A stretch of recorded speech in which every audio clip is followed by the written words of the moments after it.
எந்த காயெல்லாம் நம்ம சாப்பிட்றதுக்கு கஷ்டப்படுறோமோ, அந்த காயில தான் நெறைய ஹெல்த் பெனிஃபிட் இருக்கும்.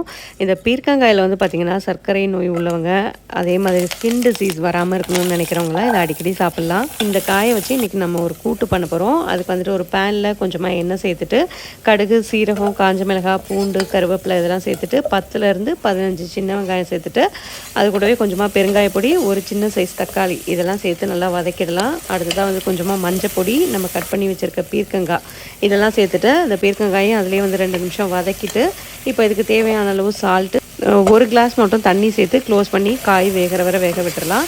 இதில் வந்துட்டு நம்ம பாசிப்பருப்பு சேர்க்காம கடலைப்பருப்பும் துவரம்பருப்பும் சேம் ரேஷியோவில் வேக வச்சு காய் நல்லா குக் ஆனதுக்கப்புறமா இதில் சேர்த்துடலாம். ஃபைனலாக கொஞ்சமாக தேங்காய் துருவல் சேர்த்துட்டு மிக்ஸ் பண்ணிட்டீங்க அப்படின்னா வந்துட்டு அவ்வளோ சூப்பராக இருக்கும். ஸோ இது குட்டீஸ்க்கெல்லாம் ரொம்ப பிடிக்கும். காரமே இல்லாததால் ரொம்ப கம்மியான டைமில் அதை செஞ்சு முடிக்கலாம். நீங்களும் வந்து ட்ரை பண்ணி பாருங்கள்.